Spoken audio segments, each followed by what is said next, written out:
시청자 여러분 안녕하십니까? VOA 뉴스투데이 시작합니다.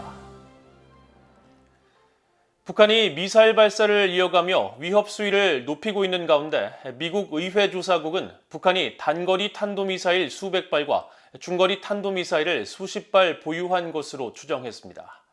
또 대륙간 탄도미사일 ICBM은 미국 본토를 타격할 수 있는 사거리를 갖췄다는 평가를 재확인했는데 의회 내에서는 이 같은 북한의 미사일 위협에 대응해 미국 본토 미사일 방어를 한층 강화하는 방안이 적극 검토되고 있습니다. 첫 소식 이조은 기자가 보도합니다. 미국 의회 조사국이 최근 갱신한 탄도미사일 방어 보고서입니다. 북한이 보유한 탄도미사일의 규모와 역량을 상세히 기술한 이 보고서에서 북한은 한국 전역에 도달할 수 있는 수백 발의 단거리 탄도미사일 SRBM과 일본 그리고 영내 미군 기지에 도달할 수 있는 수십 발의 준중거리 탄도미사일 MRBM을 보유하고 있는 것으로 추정했습니다. 또 북한은 최근 이동 발사대 테를 사용하는 두 종류의 대륙간 탄도미사일 ICBM을 시험 발사했으며 이들 ICBM은 미국 본토를 타격할 수 있는 사거리를 갖춘 것으로 평가했습니다. 보고서는 국방정보국의 평가를 인용해 북한이 ICBM과 중거리 탄도미사일 IRBM 그리고 잠수함 발사 탄도미사일 SLBM을 계속 개발하는 것은 핵투발 역량을 강화하려는 북한의 의도를 보여주는 것이라고 지적했습니다.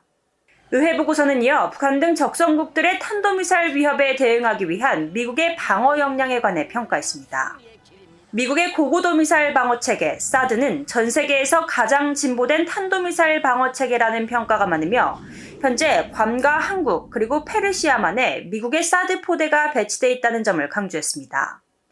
미국 육군의 패트리엇 즉 팩3 시스템에 대해선 가장 안정적인 무기체계라고 평가하면서 패트리엇은 첨단 항공기와 순항미사일 그리고 전술 탄도미사일로부터 군사기지와 비행장 등을 보호하기 위해 고안된 이동식 방공 시스템이라고 설명했습니다. 이런 가운데 최근 미국 의회에선 북한의 ICBM 사정권에 있는 미국령 괌과 하와이에 대한 미사일 방어 역량을 강화하고 알래스카의 차세대 유격기 NGI를 추가 배치하는 방안이 추진되고 있습니다. 상원과 하원은 연말 의결 예정인 2023 회기연도 국방수권 법안을 통해 괌에 대한 미사일 방어망 강화를 위해 통합 방공체계 예산을 지원하고 하와이에 본토 방어 미사일 식별 레이더를 배치하는 프로그램 예산을 증대하는 방안을 검토하고 있습니다. 또 알래스카의 최소 64기의 NGI 추가 배치 계획을 서두르도록 하는 조치를 국방수권 법안에 포함하는 방안도 조율하고 있습니다. 앞서 하원 군사위의 마이크 로저스 공화당 간사는 지난 3월 재개된 북한의 ICBM 시험과 관련해 VOA에 북한의 ICBM 위협을 상쇄할 미국 본토 방어망 확충이 시급하다고 밝힌 바 있습니다. 또 하원 군사위 준비태세소위원회 공화당 간사인 마이클 월치 의원은 최근 VOA에 북한이 쏟아낸 미사일 시험은 불안정한 북한 지도자가 미국 본토와 영내 미군에 가하는 위협을 증대시킨다고 지적했습니다. 또 미국 본토 미사일 방어망이 북한의 위협을 상쇄하도록 하고 괌을 비롯한 영내 미사일 방어 체계를 강화하는 것이 시급하다고 밝히기도 했습니다. VOA 뉴스 이존입니다. 미국 공군이 스텔스 폭격기 B-2A 스피릿 8대를 동원해 엘리펀트 워크로 불리는 최대 무장 동시 출격 훈련을 실시했습니다. 미군 제8공군의 509 폭격비행단은 지난 24일 사회관계망 서비스 페이스북을 통해 활주로에서 폭격기들이 대열을 형성해 동시 출격하는 모습 등 훈련 영상을 공개했습니다. 이에 대해 제509 폭격비행단은 우리는 연례 스피릿 비질런트 훈련의 대미를 장식하기 위해 B2 스피릿의 엘리펀트 워크와 발진 훈련을 수행한다며 일상적인 이번 훈련은 우리 공군이 언제 어디서나 핵작전과 글로벌 타격을 수행할 준비가 돼 있음을 보장한다고 밝혔습니다. B2 폭격기는 B-52, B-1과 함께 미국의 3대 전략 폭격기로 2명의 조종사가 탑승합니다. 날개는 길이 52.4m, 기체 길이는 21m로 최대 이륙 중량은 17만 600kg, 무장 탑재량은 18톤, 최대 속도는 마하 0.95에 이르며 유도폭탄뿐만 아니라 핵폭탄과 같은 재래식 무기와 핵무기를 모두 탑재해 작전을 수행할 수 있습니다. 미국 정부가 올해 30건의 독자 대북 제재를 부과한 것으로 나타났습니다. VOA가 올해 미국 재무부 해외자산 통제실의 제재 목록을 살펴본 결과 총 7차례에 걸쳐 개인 14명과 기관 등 16곳에 대한 대북 독자 제재를 단행한 것으로 확인되었습니다. 제재 대상 가운데 개인의 경우 북한 국적자는 8명으로 가장 많았으며 러시아인 3명과 타이완과 싱가포르 국적자 각각 1명씩이었습니다. 제재 대상 기관의 경우 북한과 러시아에 소재지 혹은 본사를 둔 곳이 각각 6곳이었으며 3곳은 싱가포르에서 운영됐습니다. 앞서 해외자산통제실은 지난해 총 한 차례 9개의 기관과 개인에 대한 독자 대북 제재를 단행했는데 이와 비교하면 올해는 제재 부과 횟수와 대상자가 크게 늘어난 것입니다. 하지만 올해 제재 부과 건수는 북한의 탄도미사일 발사가 지속됐던 2017년 200여 건에는 여전히 못 미치는 것으로 나타났습니다.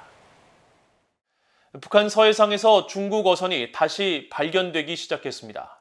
북한의 핵과 미사일 개발에 따라 채택된 유엔 안보리 결의가 금지하고 있는 북한과 중국의 어업권 거래에 대한 의혹이 지속적으로 제기되는 상황에서 북한 해역에 중국 어선이 다시 출현한 배경이 주목됩니다.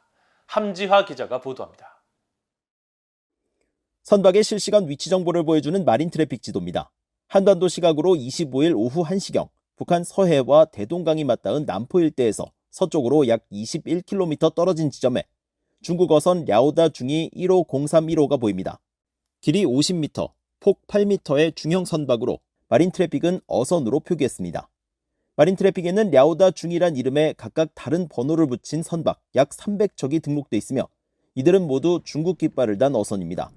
일반적으로 한반도 인근 해상에 진입한 어선은 자신의 위치 정보를 노출하지 않는데 랴오다 중이 15031호가 어떤 이유로 해상 업무 식별번호 MMSI를 통한 위치 정보를 노출했는지 또 얼마나 많은 선박과 함께 이 해역을 운항했는지 확실치 않습니다. 문제는 대북제재 위반 여부입니다. 유엔 안보리 대북제재위원회 전문가 패널은 과거 북중 간 어업권 거래 문제를 지적하면서 해외 어선의 북한 해역 진입 실태를 주목했습니다. 유엔 안보리는 북한이 다른 유엔 회원국들에게 어업권을 판매하거나 이전하는 것을 금지하고 있습니다.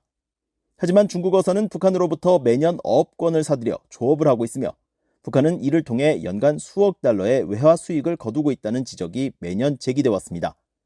전문가 패널은 지난 3월 발행한 연례 보고서에서 지난해 4월부터 6월 사이 최소 428척의 어선이 북한 해역에서 발견됐고 특히 이들 선박의 최초 출항지가 중국 산둥성과 랴오닝성으로 나타나 북한과 중국 간 어업권 거래 의혹을 제기했습니다.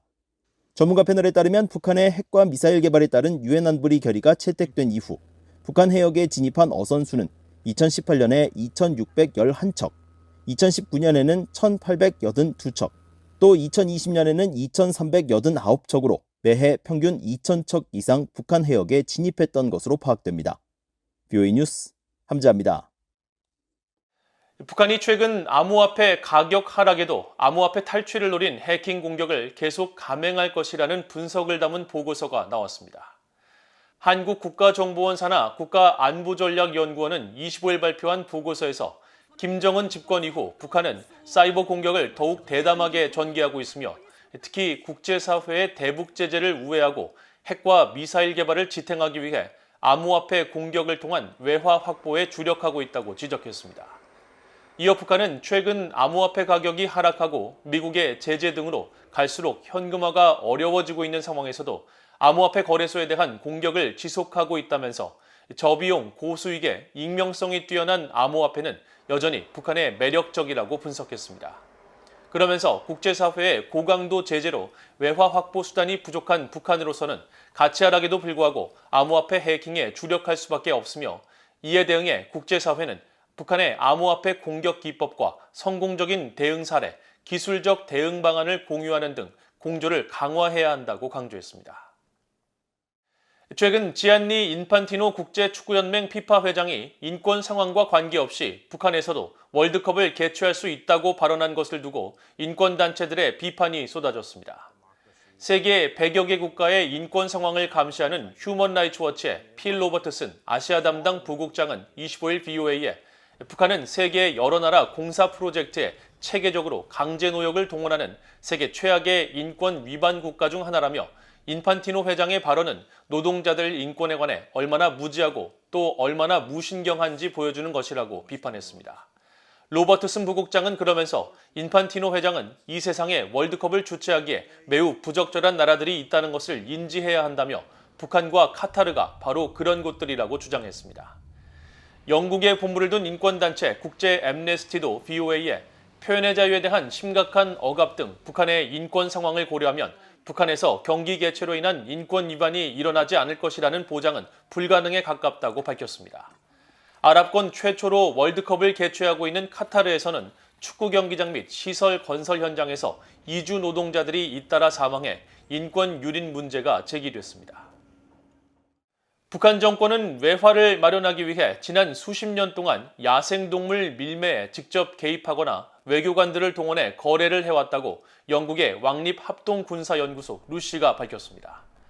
루시는 25일 보고서를 통해 이같이 밝히면서 야생동물에 대한 불법 거래는 마약이나 사이버 범죄만큼 큰 규모의 외화를 벌어들이지는 못하지만 북한에 연간 수십만 달러의 소득을 안겨줄 수 있어 여전히 유효한 수단이라고 지적했습니다. 보고서에 따르면 북한은 신종 코로나 바이러스 팬데믹 직전까지 중국 관광객을 대상으로 사슴과 절지동물, 웅담과 대형 고양이류를 재료로 한 소비재를 팔았습니다.